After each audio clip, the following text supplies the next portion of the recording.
पहिल्यापासून मी सांगतोच आहे की असं आहे ना की ओबीसीवर जर अन्याय होत असेल आणि तो होतो आहे, स्पष्टपणे दिसतं आहे की आमचं आरक्षण संपुष्टात येतंय आता. कारण त्याच्यामध्ये संपूर्ण मराठा समाज हा कुणबी दाखले देऊन घुसवण्यात आलेला आहे बॅकडोर एंट्रीने. आमचं म्हणणं होतं की मराठा समाजाला आरक्षण द्या, ते वेगळं द्या. त्याच्यासाठी तुम्ही आयोगाची स्थापना का केलं आहे, काम सुरू झालेलं आहे, ते क्युरेटिव्ह पिटिशन करतात, ते द्या. परंतु जे आहे झुंडशाहीच्या पुढे नमतं घेऊन बॅकडोर एंट्रीने जे आहे लाखो दाखले देण्याचं काम सुरू आहे. परत त्यांचे सगळे सोयरीने अमकं तमकं. त्याच्यामुळे ओबीसी, भटक्या विमुक्त यांचं आरक्षण संपुष्टात येत आहे. मग आम्हाला दुसरा पर्याय काय? पर्याय हाच आहे की वेगवेगळे आमदारांपासून मंत्र्यांपर्यंत कैफियत मांडणं, कोर्टात जाऊन आमची कैफियत सादर करणं, लोकांची जागृती करत रॅलीज आणि जे काही मोर्चे काढून आक्रोश जो आहे तो मांडणं.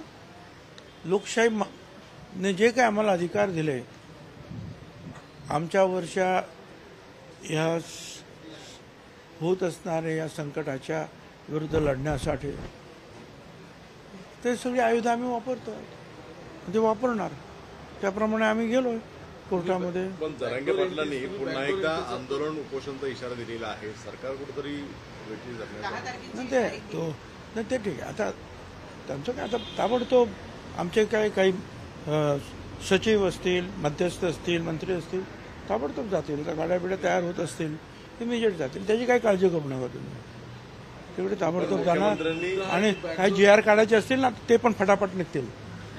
मुख्यमंत्र्यांनी मंडळ द्या ना, त्यांनी द्यायलाच पाहिजे आव्हान. काय आणि त्यांच्या एवढा ज्ञानी जो आहे ह्या हिंदुस्थानात दुसरं कोणी आहे का? आणि ताकद पण खूप आहे ना. 3 कोटी लोक मराठा ते मुंबईत आणणार होते. ते बघितलं सगळ्यांनी 3 कोटी किती आहे तिकडे त्या वाशीला सुद्धा. म्हणजे ज्याला लाख म्हणजे समजत नाही आणि कोटी म्हणजे समजत नाही अशी माणसं जे आहे मंडल आयोगाला देशामध्ये विरोध करणार आहे, त्याने ते अवश्य करावं. त्यांची हिंमत असेल ना तर त्यांनी मंडल आयोगाच्या विरुद्ध जे आहे आवाज द्यावा आणि त्याच्या विरुद्ध कारवाई करावी. आणि मंडल आयोगाला जो आहे हा संपवण्याचं काम त्यांनी करून दाखवत, त्याची हिंमत असेल तर. माझं चॅलेंज, आव्हान आहे त्यांना. तुम्ही ओबीसीच्या प्रश्नावरती आक्रमक होताना दिसताय. न्यायालयीन लढाई सुरू आहे, मात्र दुसरीकडे मुख्यमंत्री सुद्धा ते मला मुख्यमंत्री जे आहे ते मुख्यमंत्र्यांना विचारा. माझे प्रश्न मी छगन भुजबळ म्हणून बोलतो आहे. बाकीचे प्रश्न बाकीच्यांना विचार. कोण काय करतोय ते कोणाला विचार. या सगळ्यामध्ये राष्ट्रवादीची असेल किंवा दादांची भूमिका असेल किंवा मग भाजपची असेल भूमिका कुठेतरी सावधगिरीची पाहायला मिळते. त्यांना विचार. तुमच्या राजीनाम्याची मागणी होतीये, राजीनामा द्यायला पाहिजे तुम्ही असं म्हणताय. No comment. मुख्यमंत्र्यांच्या विरोधात बोलता. No comment. आपण राजीनामा दिलेला आहे असं देखील आता वृत्तपत्रांमध्ये बातम्या आलेल्या आहेत. नेमकी काय स्पष्टता आहे? No comment. नारायण राणे यांनी म्हटलं की कुणबी आणि मराठे हे वेगवेगळे आहेत. त्यांच्या अध्यक्षपदाखाली जी काही समिती होती, राणे समिती, त्याच्यामध्ये कुणबी मराठी एकच आहेत असं नमूद करण्यात आले. मला माहित नाही, परंतु मराठा समाजाचे जे माहितगार, जाणकार असे नेते आहेत, कार्यकर्ते आहेत, त्यांचं हे म्हणणं आहे की आम्हाला वेगळं आरक्षण द्या, आम्हाला कुणबी म्हणून आरक्षण देऊ नका. आणि बरोबर आमचं पण म्हणणं तेच आहे. त्यामुळे 2 वेळा कायदा तयार करण्यात आले. काही त्रुटी निर्माण झाल्या ते दूर करण्याचा प्रयत्न सुरू आहे. परंतु बॅकडोर एंट्रीने जे आहे सगळ्यांना खोटी नाटे जे आहेत सर्टिफिकेट द्यायचं काम झालेलं आहे. आणि सगळे सोयरे या झुंडशाहीच्या पुढे नमतं घेऊन जो कार्यक्रम सुरू आहे सध्या, त्याला आमचा विरोध आहे. आम्ही काय म्हणतो, आमच्या आरक्षणाला, भटक्या विमुक्त आणि ओबीसीच्या आरक्षणाला धक्का लागता कामा नये. तुम्हाला कोणाला किती 10%, 15%, 20%, 25% आरक्षण द्या, पण आमचं आरक्षणाला कशाला तुम्ही द्या. लहान समाज, 374 समाज आहे, ते एका मराठा जातीसाठी लढत आहेत. मी एका वर्गासाठी लढतो आहे जो मागास आहे, ज्याच्यामध्ये 450 जाती आहेत, त्या वर्ग त्याच्यासाठी लढतोय. बरं, आता तुम्हाला निमंत्रण देण्यात आलेलं 20 तारखेचं, तुम्ही जाणार आहात का विरोधी पक्ष नेते? असं आहे ना, अनेकांचे निमंत्रण येतात, परंतु आमच्या इथे जे सर्व ओबीसी नेत्यांची जी बैठक झाली 2 दिवसापूर्वी आणि त्याच्या अगोदर सुद्धा आम्ही काही लोकांची नेमणूक केलेली आहे, जसे शबीर अन्सारी साहेब वगैरे आहेत. तर ही सगळी निमंत्रणं वगैरे जे आहेत त्यांच्याकडे येतात, कुठे मिटिंग करायची, कुठे रॅलीज करायच्या, काय करायच्या आहेत, आणि मग जे आहे ते सारासार विचार करून मग आम्ही सगळे ठरवतो की ह्या ठिकाणी आपल्याला रॅली करायची आहे. आता आम्ही ठरवलं त्या कार्यक्रमामध्ये की 1 तारीख आणि ते सगळ्या लोकप्रतिनिधींच्या घरी जायचं आहे आणि आपलं म्हणणं मांडायचं आहे, तहसीलमध्ये जायचं आहे. 3 तारखेला अहमदनगरला रॅली घ्यायची आहे. 16 तारखेपर्यंत या सगळ्या जे काही नोटिफिकेशनचा ड्राफ्ट आहे त्याच्या विरुद्ध हरकती द्यायच्या आहेत आणि मराठवाडा आणि महाराष्ट्रामध्ये ओबीसी एल्गार यात्रा काढायची आहे. हा कार्यक्रम सध्या आमचा ठरलेला आहे. त्या कार्यक्रमानुसार आम्ही जातो आहोत. त्या कार्यक्रमानुसार मराठवाड्यामध्ये जे आहे लवकरच यात्रासुद्धा ताबडतोब निघेल आणि त्या ठिकाणी मग जिथे जिथे आवश्यक असेल तिथे ते मिटिंग घेऊ. आम्ही आमचा जो कार्यक्रम आहे त्या कार्यक्रमाप्रमाणे जाऊ.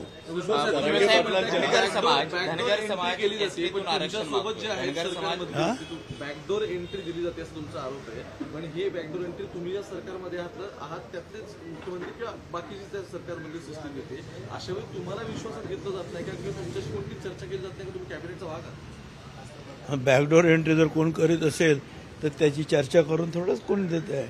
ते तर खालच्या खाली ते त्याचे तुम्हाला पुरावे दाखवू शकतो मी ते, आणि त्याच्याविरुद्ध आमच्याकडे तक्रार येतात, आम्ही आवाज उठवतो. आता कोणाला ते नसेल त्याच्यावर काही बोलायचं तुम्ही त्यांचा प्रश्न आहे. पण हे कॅबिनेटला तुम्ही उपस्थित करणार का सगळे मुद्दे? कॅबिनेट मिटिंग ज्यावेळेस होईल त्यावेळेस कॅबिनेटमध्ये या विषयावर चर्चा झाली, पण कॅबिनेटच्या समोर विषय असतात, अजेंडा असतो, त्या अजेंड्याप्रमाणे जे आहे कॅबिनेट चालते.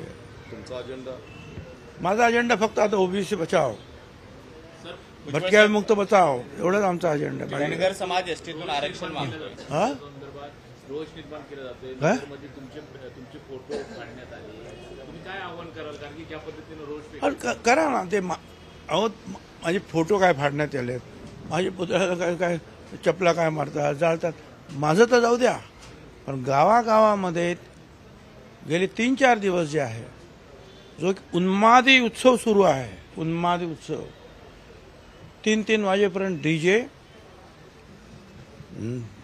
नाच करायचा, जिथे ओबीसी घरं आहेत त्यांना त्रास द्यायचा, हा प्रकार जो आहे आता गावागावातून सुरू झालेला.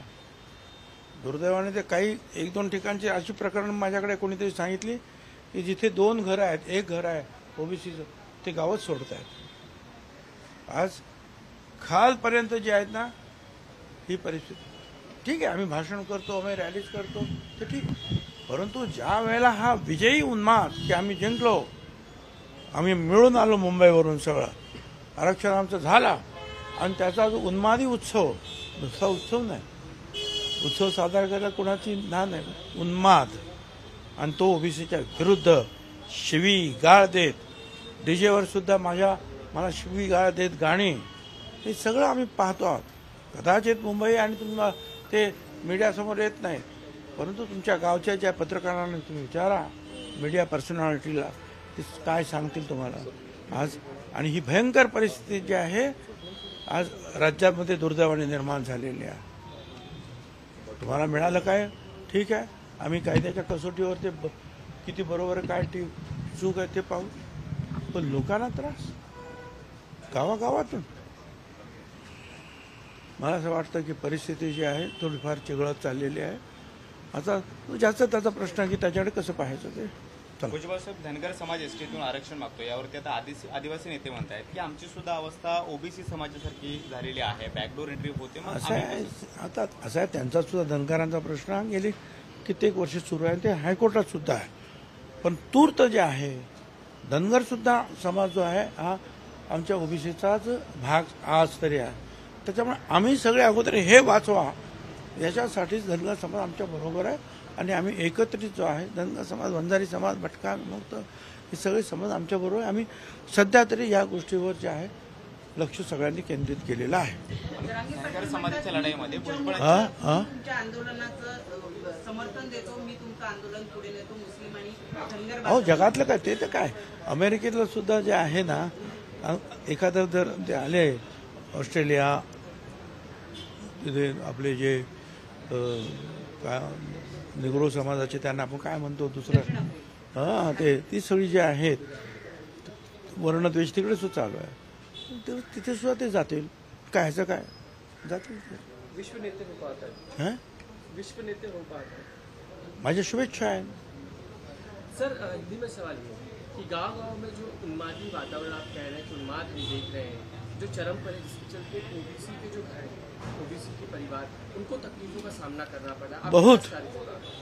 देखिए गांव-गांव में जो है, यहाँ से वो गए और उन्होंने कहा कि बस हम तो जीत गए, मराठा का आरक्षण मिल गया.